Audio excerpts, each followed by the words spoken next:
one thing I wanted to mention though, for all the people that listen to Travis Scott still after all the shit that happened, with Astrofest and all that stuff, it's a big deal. He's dropping an album soon this month, Utopia. It's gonna be 24 songs.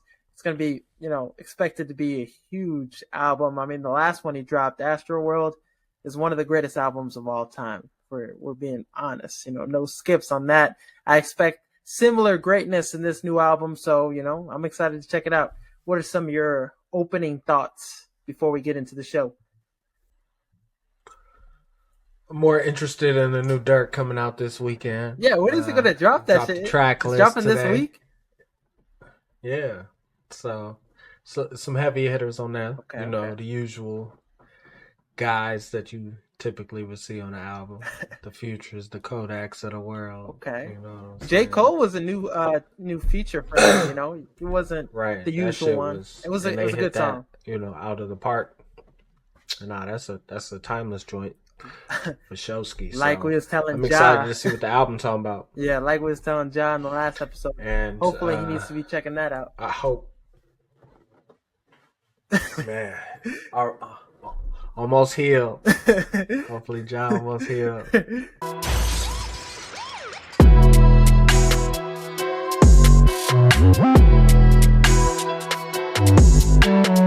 Him getting blocked by Aaron Gordon, game-winning shot. And Jokic making that crazy acrobatic mid-range shot over AD too. Man, it was a crazy game. What were your thoughts on this game today and this series as a whole? Man, it was entertaining. This game, the whole series was entertaining as fuck. We've seen the best out of every athlete, even AD. Although he didn't shoot well from the field, contributed defensively.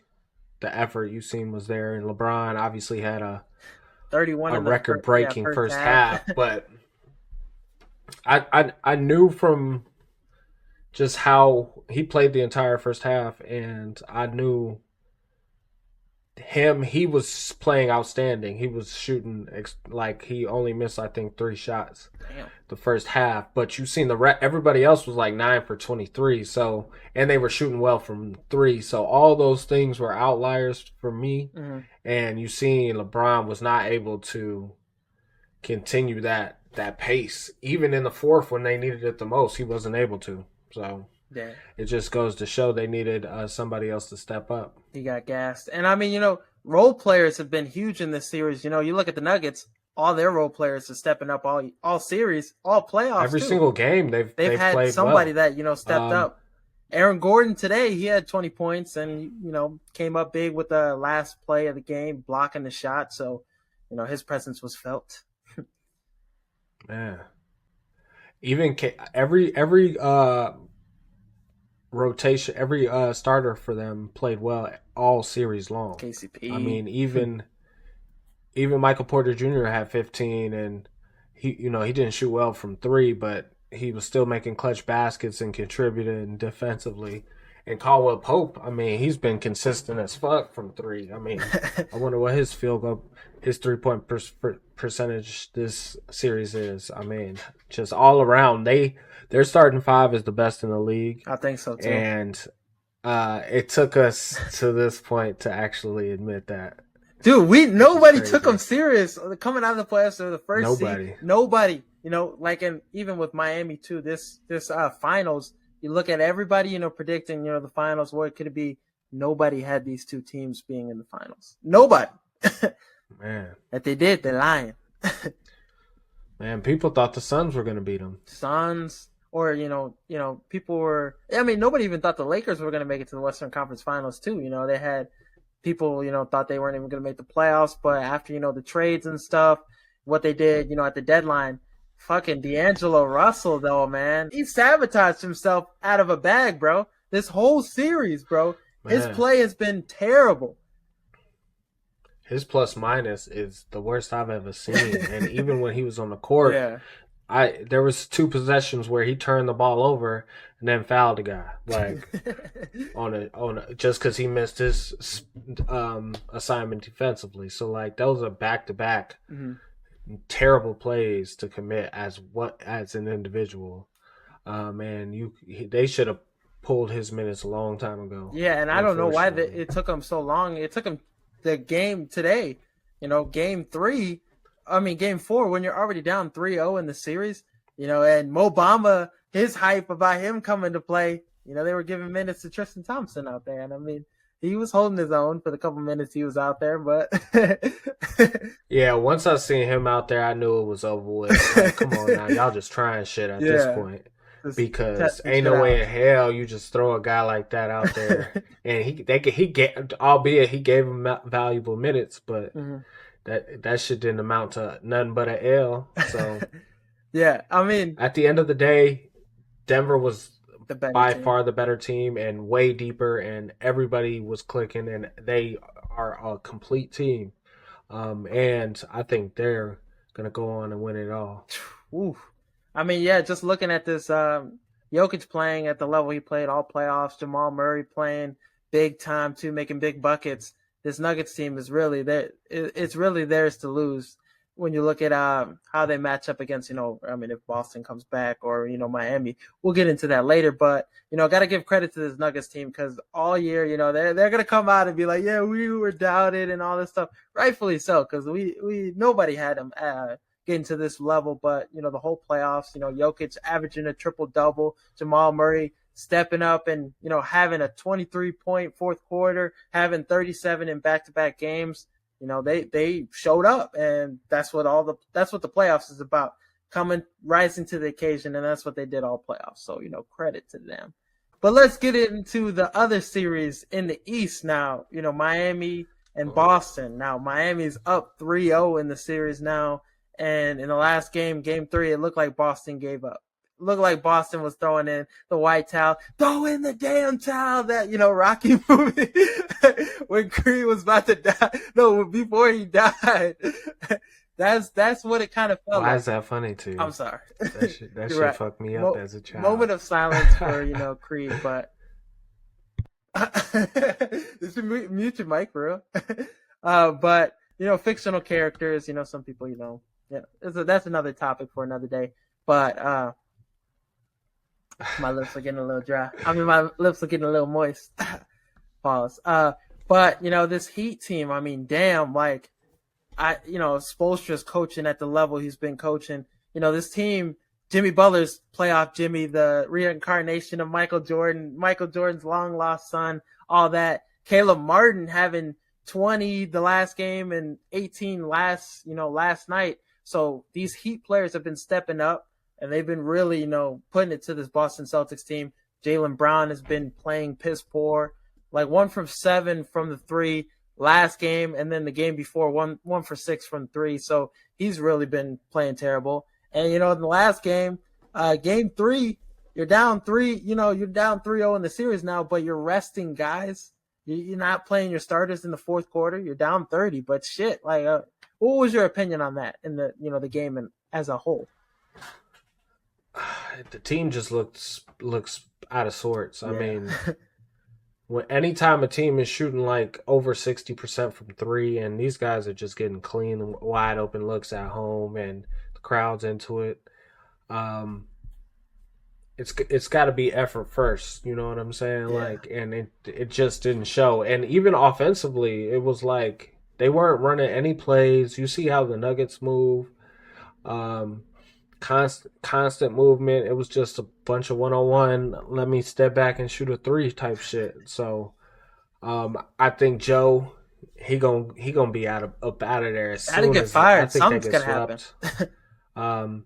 Because Miami's gonna impose their will on them, like they have all series, but just like the Nuggets did to LA, and they're gonna step on their neck, and it's gonna be over. And Joe gonna have to get up out of there. Game 4's in Of Miami course, too, so it's like it's not gonna get easier. it's over. Yeah. You're gonna see it. It's gonna all fall apart. And Jimmy, we haven't seen a run like this since LeBron was in the East. You know what I'm saying? Yeah, Like, I was thinking about it too. this is When I was really writing the crazy. script, I was like, I haven't seen somebody go on this run in the playoffs like this, or even a team as a whole, like with all the guys they have. Like, those the Warriors dream team where you had a bunch of It's like bunch of a young Bron. playoff run, like where he just he's imposing his will on the game, and whatever he needs to win it, whether it's a turnover, Mm-hmm. passing the ball, getting guys in foul trouble, making crazy shots, getting to his spots on the floor. This guy is It's nuts. Like this guy just is a man amongst 6 steals boys. too in one of the games in this series too. He had, I think it was game 1 where he had 6 fucking steals. He's doing it on the defensive end too, and it's just really crazy. Jimmy Butler is, he's been known to put out that effort and stuff in the playoffs and play to this level, but seeing it to this magnitude with Tyler Hero out, with all, not having the, because you look at Boston, you're like, all right, this team has a better roster, better talent and stuff. But, it's just really been about, power of will, power within, if you will. Man, it was crazy as Bron tried to pull one of those out of his bag tonight, and that shit did not work. What? It doesn't. It doesn't. That nigga work. ran out of gas. Man, you seen him leave. His ass was limping. How you limping, bro? How you limping one play and then you back good? Like, obviously, it seems like he's hurt. People are already setting up excuses saying he needs surgery and shit. So, hats off to him. Hell of a year 20 for Hugh. Mm-hmm. I'm looking forward to year 21. Yeah, it should be exciting. I mean, looking at to next year, we didn't even get into this, but looking at next year though, I mean, is he now like going to be like the third option now? You think next year if they get Kyrie or if they get another guy, like AD's got to be the number one option, and it's got to be, you need another guy, Austin Reeves maybe if they don't get another big addition. Like, what are your thoughts on that? Like, what does LeBron do? Does he change his style? Like. Absolutely, and you're seeing that this year, and you've even seen that in the second half, especially in the fourth. Yeah. He was being ultra passive and trying to have guys create their own shots, and they got a lot of guys that can, and Austin Reeves can be, I think, the third best player, scorer, if you're looking at adding a Kyrie, mm-hmm. and then Bron being more reserved and maybe a fourth guy. He can still get you like 20, 10, and 9. Takes. Maybe that, like you see how Harden is now. I think, something like that. For them, it's going to be like that type of role, and then he picks the spots where he wants to be assertive in the game when they need a push. But I think they got to go all in and obviously retain Rui and Austin Reeves, but then you got to get Kyrie. Mm-hmm. CP3 ain't gonna cut it, but Kyrie with his ability to score the ball, and he can bring you home in the fourth when AD is sticking to primarily defense. Now, yeah. So you think if Kyrie was on this Lakers team right now instead of D'Lo, like what changes in this series? How many does the Lakers win the series, or as I don't know, Denver was still pretty damn good. Kyrie adding him to the mix. Exactly. I think that makes them a playoff contender. I don't think that guarantees them anything, though. Yeah. You know what I'm saying? Just with how the Nuggets are. I mean, Jamal Murray, I'm taking him at this point over Kyrie. Especially in this, in the playoffs like that. Yeah. Going forward. So it's a no-brainer. And he's doing it every way he can. Defensively, you've seen the stop he made at the very end, although his bucket didn't go in on the other side. He always was there on rotations. He was making the right play. Yeah. Hella assists tonight, so that's a hell of a 2. And he hooped his ass off this series. This shit was crazy. Yeah, when Jokic wasn't having, skills were on full display. Yeah, when Jokic wasn't having those big scoring outbursts and stuff, he was giving you 37 and he was giving you 23 in the fourth quarter. So, they were a really good, duo together in this playoffs. But I mean, Kyrie, him coming to LA, that's what the talks are. He was at the game tonight. I don't know if you've seen, but he was at the game tonight. Mm-hmm. So that definitely, that shit's going to kick off in this offseason, the Lakers getting Kyrie and stuff. Which would be interesting. That's all they're talking about. I mean, they're not talking about Denver. More about the Lakers' future as opposed to Denver or Miami going to their first NBA Finals of all ever. Yeah, it's crazy, and that's how the media always is. Or with the Celtics and the Heat, I mean, with that series too, they're just going to be talking about Lakers, Celtics. What do they got to do to get back to this point next offseason instead of what's going on maybe in the finals or, what's the aftermath of these two, great performances by, the Heat and the Nuggets. But getting back to the Heat though, Jimmy Butler and, this series is probably going to be over now, like we said, so they're probably going to end up facing Denver, it's probably, but it's going to happen. We don't want to, jinx, knock on wood.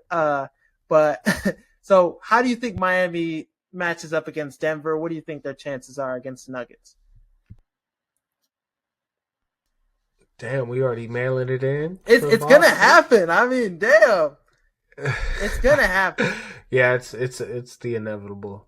So, man, Miami's gonna try to hit him in the mouth, and I think Denver's coach is really good. Pause. And Spoelstra's better though. I think Spoelstra's better than Mike Malone. Yeah, but Mike Malone's a hell of a coach, and I think he coached his ass off this series. He clearly made it clear keeping Jokic in the game. When the game was tight, third going in the fourth, he played the entire fourth with 5 fouls. He let it be known what type of time he was on. He wanted this series to be over. Yeah, tonight. Miami is probably going to end it as well. So he's already locked in. And then you look at the talent is there. If the effort matches the talent, I think it's no question Nuggets. Ooh, how many games? If they go out there, it's gonna go 6. Okay, so it's gonna be competitive. 7. But hear me out though. Absolutely, hear me out on this. Miami, Spoelstra, I think he's going to be the best coach in this series. And I think Bam will have something for Jokic. He might not be able to stop him down completely, but his presence will affect Jokic a little bit. And that's all they need. And if Miami's role players are making big shots, if Strus, what's his name, Caleb Martin off the bench, if he's, giving you 18 points, Kyle Lowry, thick asses, making shots and stuff, and Jimmy Butler is dominant. I mean, Jimmy Butler is going to have something for Jamal Murray, too. So I think defensively, Spoelstra will be able to scheme something for this Nuggets team. So I think, that is an interesting matchup for this Nuggets team. AD is a good defender, but I think, what, Spoelstra will be able to stir up and because everybody in the Heat, besides Kevin Love and Lowry, be locking up. Well, let's be real. They be out there playing defense and making shots. So when it comes down to that, I like the Heat. I like them to make it competitive. 7 games, 6 games, I like that. I think that's fair. But I think this is going to be a better series than people think. That's why I'm saying it'll be 6. But if you look at AD's playoff run, he's been the best defensive player on the planet. So a lot of blocks. And Jokic averaged a triple-double on his ass. And dropped 40 one game, and he just won conference finals MVP. So if he could do it against him, he damn sure could do it against M'Baku.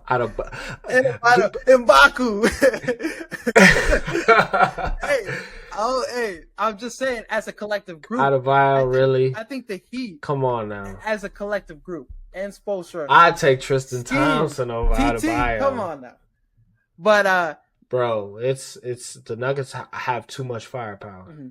Like I said, this isn't the Boston Celtics who are just talent, and they've been beating people because they're more talented, and no scheme. This is scheme with the talent too, and the grit, and the resolve. This is a team that's been there and done that. You know what I'm saying? I'm saying, bro. I mean, the Heat have played, against teams where we thought they had no shot.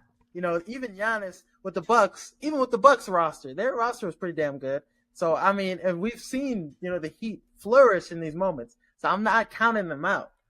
But I'm not going to, go crazy and pick them. But I think they would make things hard for the Nuggets, and it would come down to their role players, though. Caleb Martin's hooping. Kevin, I'm not going to mention Kevin Love because he hasn't been doing shit. But Kyle Lowry, if he's hooping, if, Bam Adebayo, you've seen him in that last game against Boston. Everything he was dunking at the rim. He was attacking the rim. If he's doing that against Jokic, it's making things harder for him on the other end, making him have to defend and, attacking him at the rim. things, I mean, and Spoelstra will be the best coach in that series. Like he's been all playoffs. So that's just something, I'm thinking. If you look at the Nuggets starting five and the Heat starting five, that shit ain't even close. Yeah, Come on Kevin now. Love. Who's Kevin Love gonna be guarding? He's gonna be guarding Aaron Gordon, I Shit ain't think. even close. No, yeah. It's gonna be ugly. Them niggas gonna put up 150 on their ass. Hey, they're gonna have the power So within I them. think the Heat. Yes, they do. You just seen them physically outman LA. Mm-hmm. And LA has been the most physical team this playoff run without question. That was They've something I bullied was everybody surprised they've about too. The played. Nuggets. I thought the Lakers were gonna be able to impose their will on the Nuggets team, but it was And the other way around. that last bucket Jokic got on AD, he took him from the 3-point line to the rack, backed him down, Yeah. like just put him on his hip, took him for a ride. Pause. But So one thing I was getting in. Glad you said pause. I'm glad you caught yourself. But with this Heat success, the culture they're building, the relentlessness they play with, the tenacity, all that stuff. You think they're creating something special where stars that are disgruntled, stars that want to win, are going to want to come to Miami? Like, Dame Lillard. That's all they need is another guy, another scorer. Like, if they had that, it's easy money. They go to the chip every year. I mean, they're already going to the chip every year, damn near. They're getting, close at least. Like a Dame Lillard. Like, what do you think is like? I thought Kevin Durant would have been perfect in Miami. That would have been the perfect spot for him. A place with the culture already set up. I mean, Jimmy Butler gets another guy. Where he doesn't have to be the closer in the regular season. They'll win some games and then head into the playoffs. You got another guy, easy money sniper. And he can play with anybody. And KD doesn't have to drive the bus. Oh, no, he doesn't, because Jimmy's going to come up clutch in the end, Exactly. But KD will still be the better player. Yeah. But I would want the ball in Jimmy Butler's hands. Just like that's what they call Miami Golden State East. Dude, their culture is perfect, bro. It's just been crazy. I mean, what do they have, like 9 undrafted players? And just Pat Riley, Spoelstra, they've been developing talent there in Miami. I mean, Jimmy Butler was the perfect spot for him to. You've seen that Jay Dill sent it in the group chat, but Jimmy Butler talking about Derrick Rose, Carlos Boozer, all the culture in Chicago getting on each other. Made me sad. He needs to come home. Bring it back, run it back. But that's something he'll probably do if he get a chip because he ain't. But that was the question I wanted to ask you though. If Jimmy Butler was still on the Heat. If Jimmy Butler was still on the Bulls, the 76ers, you think he would have got a chip with those teams if he was still on those teams and didn't go to the Heat? I don't know about the Bulls. Yeah, because Miami doesn't have not the Bulls, no. The Sixers, though, yeah, but they would have got a chip. The Sixers, they would have had a legit opportunity. If you take Ben Simmons, it was him or Ben, right? They resigned. No, it was him or Tobias Harris. Which is worse. Well, I don't know. I would probably take Tobias over Ben Simmons now, but at that time, it was a stupid. And they picked up Al Horford too, with the money they could have gave Jimmy Butler. Embiid now it has a guy that he don't have to be the closer. Harden's never been that guy. Mm-hmm. So, and Embiid's never been that guy. In the playoffs, we're talking. So, I think Jimmy would have been that guy to get them over the hump, maybe beat Boston, and then obviously shit. But, that's a bunch of woulda, coulda, shoulda, woulda. With Jimmy. They would have for sure beat Boston with Jimmy, I think. If they had a guy like Jimmy. I mean, even if you substitute Harden for Jimmy Butler, with Maxey, that roster how it is, they would have, still went far with that. Oh, no question. Yeah. And I mean, because, one thing Jimmy Butler is going to do is show up in the playoffs. And with Embiid, he has a bad game. It's okay. Jimmy will give you 40 on a playoff game. Right. But let's talk a little more about the Bulls. Heading into the offseason, there are some rumors. People want to blow it up. Some people in the organization want to blow it up, and others want to stick to the same group, the big three. But if you're, AK, the general manager for the Bulls, what do? You get rid of Levine and DeRozan. You get rid of Vooch too. What pieces do you keep, and what players do you get rid of? Vooch is for sure got to go. And then you got to decide between Levine or DeRozan because I don't think you keep both. I would lean more towards So Levine because he's younger. me too. DeRozan's like 33, I think. Just for that fact. Just for that fact. But you don't have to. You don't have to. Yeah, depending on the money.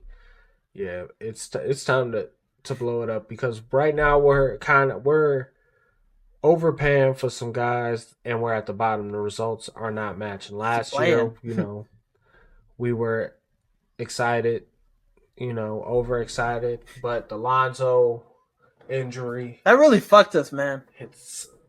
That was a big glue piece, and whenever you got a team that is got a bunch of B+ guys on there, you need them all healthy. You need the stars to align and shit, like Atlanta back in the day, in the East, or even no real superstars, no A+ players. That Hawks team was cold, bro. Kyle Korver was an all-star that year. Yeah, they had like 4 all-star. Al Horford might have been one. Jeff Teague, I think.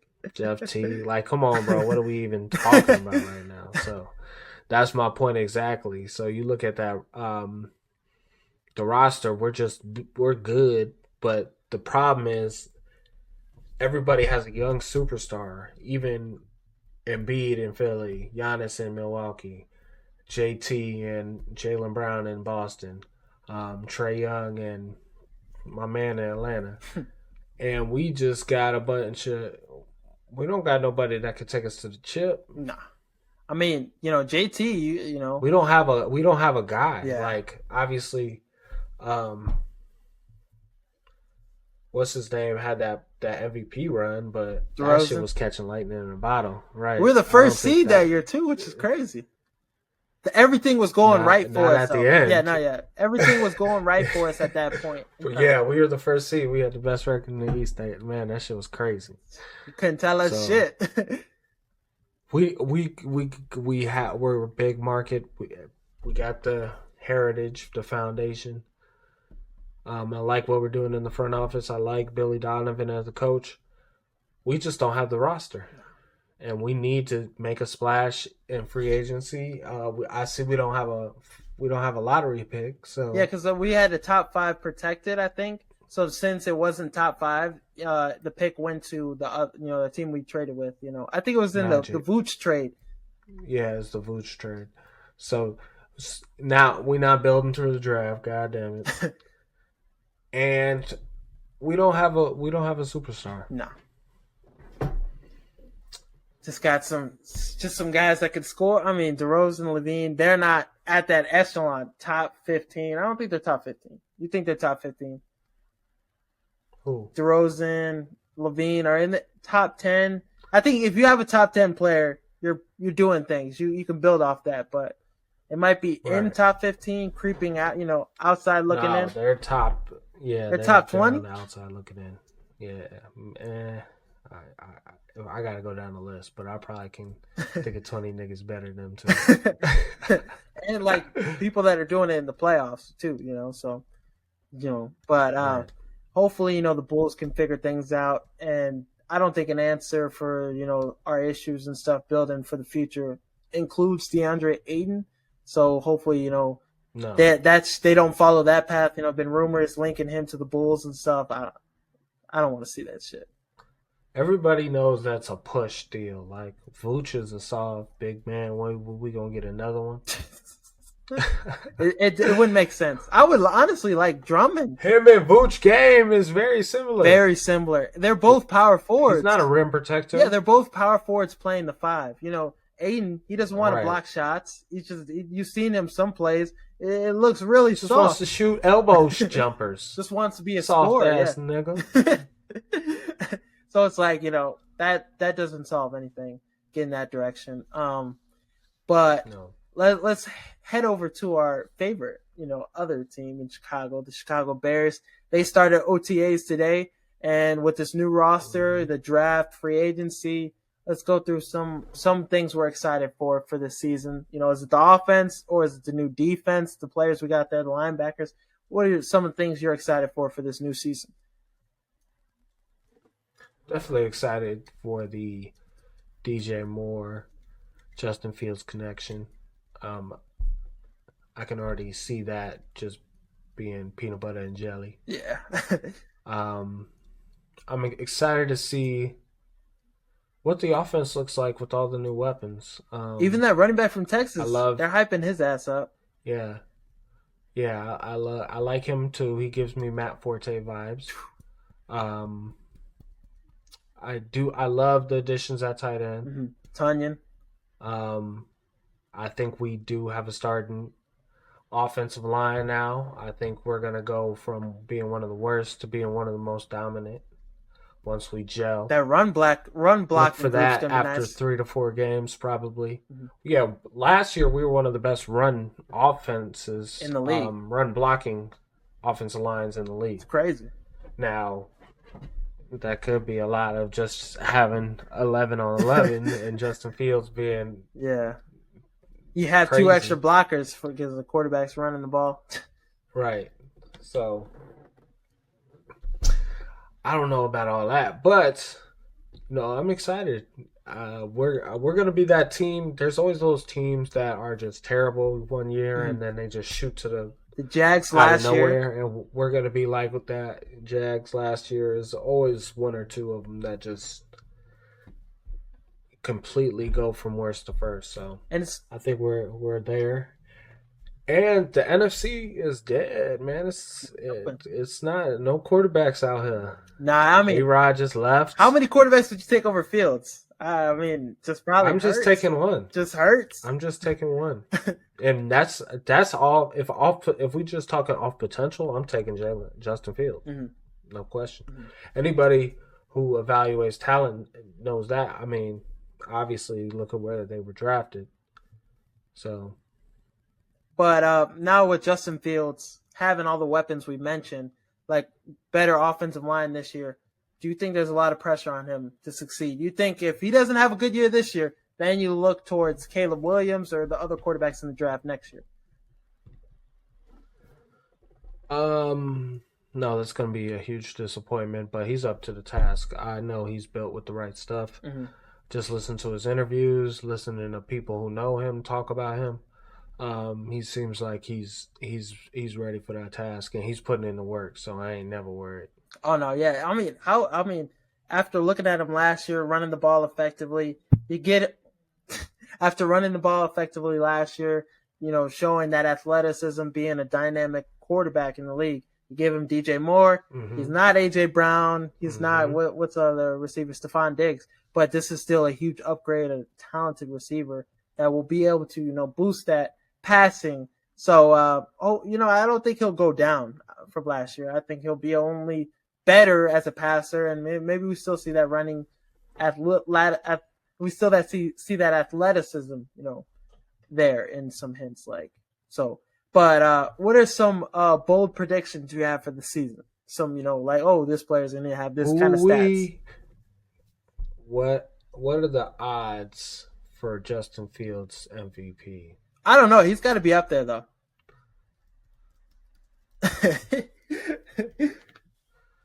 Let's do some quick looking.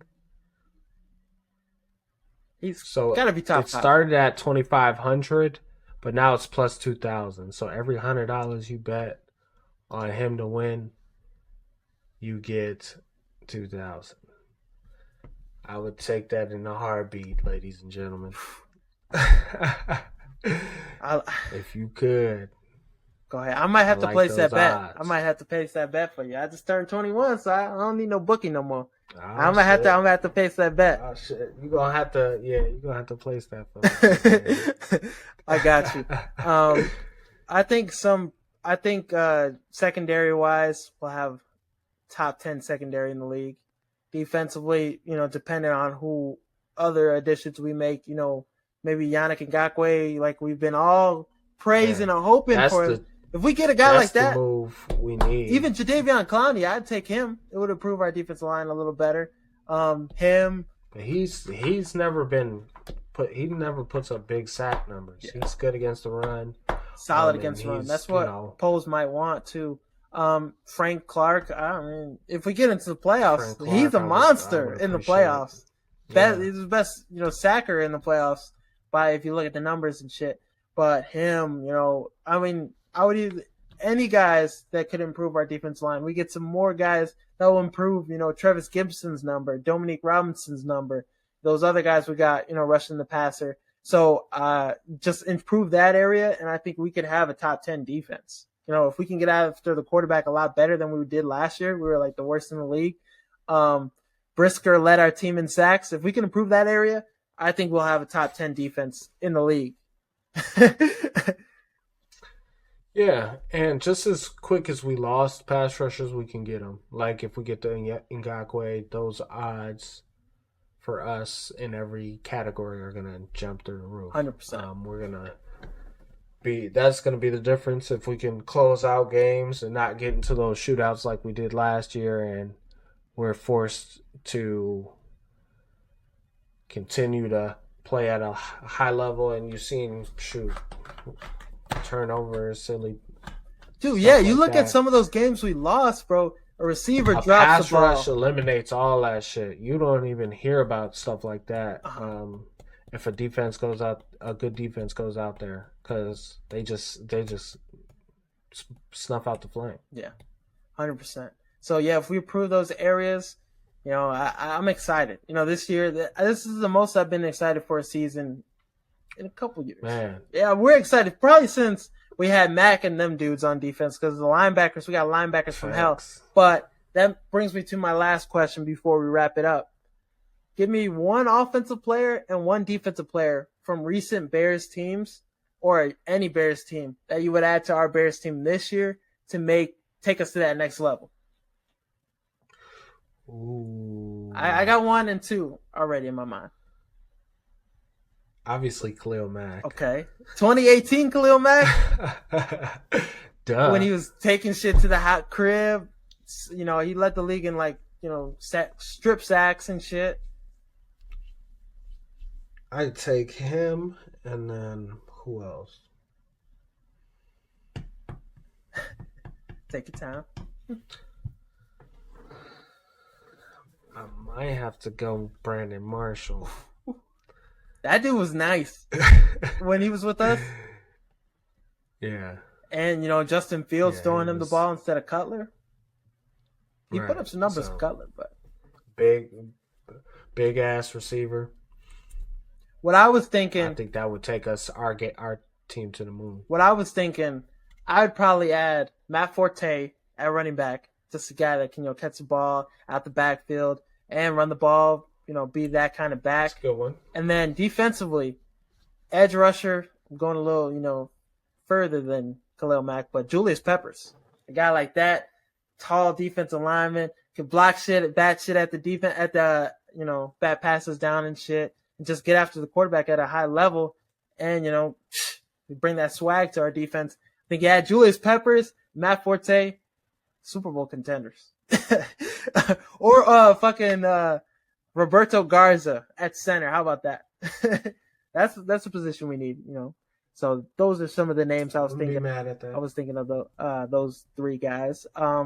But that's all we got for the show today, guys. Thank you for watching. Thank you for listening. The playoffs are coming closer to an end, so we're gonna be, still covering stuff. Lakers hate. We're gonna be pushing our Lakers. LeBron's not the GOAT agenda, now in the next couple of days because LeBron, got swept. Michael Jordan never got swept. We'll be talking about, the other Jordan, the reincarnated Jordan, Jimmy Butler, and, his chances against the Nuggets. We're going to keep pushing content and videos about that, the NBA playoffs, with the NFL season coming soon, 3 months away, I think. We're going to be doing a lot of NFL off-season videos and stuff, talking about that, hinting at, who's going to win this division, all that stuff. You'll get more content like that. But, stay up to date with us. Check out the Instagrams, check out the Twitter, 6Man Blitz, check out the TikTok. Stay up to date. We'll be keeping you up to date on everything NFL, everything NBA. So, stay up to date with us. And as always, peace. We're getting back into the swing of things, but shit, tomorrow is a huge night. for Chicago sports. It's for a huge night for the whole city of Chicago. It's the draft lottery. The Bulls have an opportunity. It's a small, rare chance.